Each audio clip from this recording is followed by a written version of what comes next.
Bird floor প্রসঙ্গ উঠলেই পাত থেকে বাদ পড়ে যায় মুরগি আর ডিম। রাজ্যে ফের ছড়িয়েছে বার্ড ফ্লু আতঙ্ক। এবার মানবদেহে মিলল H9N2 ভাইরাস। তবে স্বাস্থ্য ভবন বলছে এর সোর্স কিন্তু আমাদের রাজ্যে নেই। এটা কোত্থেকে এসেছে সেটা অন্য বিষয়। আমাদের রাজ্যে এখন অবধি এই মুহূর্তে আমরা জোর গলায় বলতে পারি এভিয়ান ইনফ্লুয়েঞ্জা বা বার্ড ফ্লুর কোনো স্যাম্পল আমরা এখনো পাইনি। ডিম খাওয়ার উপরে বা চিকেন খাওয়ার উপরে বা চিকেন ডাক মিট খাওয়ার উপরে কোনো সতর্কতা পালন করা বা আমরা কোনো অ্যাডভাইজারি দেওয়ার কোনো প্রয়োজন আছে বলে মনে করছি না। অ্যাভিয়ান ইনফ্লুয়েঞ্জা ভাইরাস, পোশাকি নাম বার্ড ফ্লু। মালদার মানিকচকে বছর 4 এক শিশু বার্ড ফ্লু ভাইরাসে আক্রান্ত। আর এক শিশু অস্ট্রেলিয়া থেকে কলকাতায় আসে, তার শরীরেও পাওয়া যায় এই ভাইরাস। এই ঘটনাটা ঘটেছে ধরুন বিগত 2 মাস ধরে। তো 2 মাসের মধ্যে আমি 1 এপ্রিল থেকে আপনাদের ফিগার দিচ্ছি, সব মিলিয়ে মালদা জেলা থেকে 390 স্যাম্পল, সেরাম স্যাম্পল, তারপর নেজাল সোয়াব স্যাম্পল আর ক্লোয়াকাল স্যাম্পল, 3 ধরনের স্যাম্পল নিতে হয় পাখির, পোলট্রির। এগুলো 390 খানা স্যাম্পল আমাদের এই ল্যাবরেটরিতে এসেছে। কয়েকটা আমরা ভোপালেও পাঠিয়েছি। এই জেলা থেকে কোনো সংবাদ বা কোনো স্যাম্পলে কিন্তু এভিয়ান ইনফ্লুয়েঞ্জার কোনো ভাইরাস ধরা পড়েনি। কি এই বার্ড ফ্লু? বার্ড ফ্লু হচ্ছে ফ্লু ভাইরাস, যেটা আমরা পুরো বলি influenza virus. So influenza virus usually 3 প্রকারের হয়, ইনফ্লুয়েঞ্জা এ, বি, সি, এবং এটাই হচ্ছে বেশি। তো এ ভাইরাসের, ইনফ্লুয়েঞ্জা এ ভাইরাস, সেটার দুটো অ্যান্টিজেন থাকে, একটা এইচ এবং একটা এন। এবং এইচ এবং এন বিভিন্ন টাইপের হয়, H1 থেকে 15-16 অবধি হয়, এনও হয়। তো সেই হিসাবে H1N1, H2N2, H3N2 এরকম থাকে। তো এই বার্ড ফ্লু যেটি টিপিক্যাল হাই মর্টালিটি রেট, যাদের মর্টালিটি অত্যন্ত বেশি, তাদের ক্ষেত্রে যে বার্ড ফ্লুটা হয় সেটা হচ্ছে H5N1। এবং এই শিশুটির ক্ষেত্রে যে বার্ড ফ্লুটি পাওয়া গেছে সেটি হচ্ছে H9N2।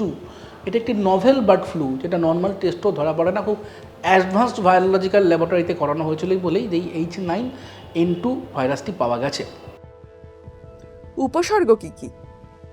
নর্মাল ফ্লুয়ের যা সিমটমস হয়, কাশি, জ্বর, মাথা ব্যথা, গা পা ব্যথা, নাক দিয়ে সর্দি হাঁচিটা খুব একটা হয় না, হাই গ্রেড ফিভার্স থাকে, তারপর যদি শ্বাসকষ্ট হয় সেক্ষেত্রে মনে করতে হয়। তো এই বার্ড ফ্লু বা যে কোনো ফ্লুয়েরই কিন্তু সিমটমস খুব ভ্যারিইং হতে পারে। হয়তো কোনো কিছুই সিমটমস হলো না, একটু গা পা ব্যথা যন্ত্রণা, জ্বর, একটু নর্মাল ভাইরাল ফিভারের মতো হলো, আবার হয়তো মারাত্মক সিমটমস হলো, পুরো বাজে নিউমোনিয়া, এআরডিএস, ভেন্টিলেশন দিতে হলো। তো যেরকম টাইপের সিমটমসই হতে পারে।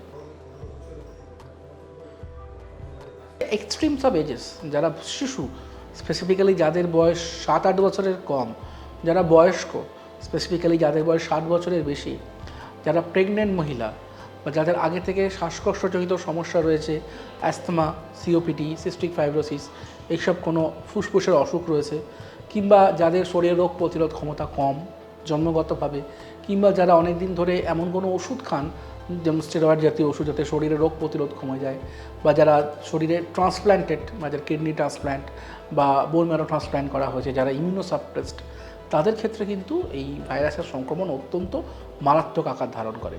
ইউজুয়ালি বার্ড ফ্লুর casualty, severe type of bird ফ্লুর ক্যাজুয়ালিটি সিজনাল ফ্লু বা সোয়াইন ফ্লুর ক্যাজুয়ালিটি থেকে অনেক অনেক গুণ বেশি। বার্ড ফ্লুর কি টিকাকরণ সম্ভব? বার্ড ফ্লুর ক্ষেত্রে অ্যাজ এখন অবধি কোনো ভ্যাকসিন হয়নি। একটি মানুষ একই সাথে বার্ড ফ্লু এবং সিজনাল ফ্লুতে আক্রান্ত হয়েছেন, একই শরীর থেকে দুটি ভাইরাস পাওয়া গেছে, এবং দেখা গেছে যারা যারা একসাথে বার্ড ফ্লু এবং সিজনাল ফ্লু বা সোয়াইন ফ্লুতে আক্রান্ত হয়েছেন, তাদের ক্ষেত্রে কিন্তু মৃত্যুর হার অত্যন্ত বেশি। সেক্ষেত্রে যদি আমরা নর্মাল ফ্লু ভ্যাকসিনটা নিই, অ্যাটলিস্ট আমরা আমাদেরকে সিজনাল ফ্লু বা সোয়াইন ফ্লু থেকে প্রোটেক্ট করতে পারবো, যাতে ডুয়াল ইনফেকশন হলেও সেটা অতটা মর্টালিটি ক্যারি করবে না। এই ভাইরাস কি রূপ বদলায়? তাকে যদি আমরা একটা ওপেন প্লেগ্রাউন্ড দিয়ে দিই, খেলার সুযোগ দিয়ে দিই, যেমন কোমরবিড পেশেন্ট, বয়স্ক মানুষ, শিশু, তাদের ইমিউনিটি এমনিতেই কম থাকে, তাদের শরীরে যদি ভাইরাসটা ঢুকে পড়ে কোনোভাবে, সেখানে ভাইরাসটা তার নিজের রূপ বা ভুলবদল করতেই পারে।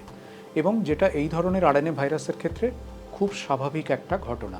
জাস্ট একটা জেনেটিক মেটেরিয়াল বা একটা বেস পেয়ারের এদিক ওদিক হলেই একটা দেখা যাচ্ছে নতুন ক্লেড তৈরি হয়ে যাচ্ছে, একটা নতুন টাইপ হয়তো তৈরি হয়ে যাবে। রাজ্যের বিভিন্ন পোল্ট্রি খামারে নজরদারি চালাচ্ছে প্রাণী সম্পদ বিকাশ দফতর। মানুষ থেকে মানুষে বা পশু থেকে মানুষে সংক্রমণের তেমন কোনো হদিশ এখনো মেলেনি। আপাতত H9N2 ভাইরাসে আতঙ্কিত হওয়ার তেমন কোনো কারণ নেই বলেই মনে করছে স্বাস্থ্য ভবন।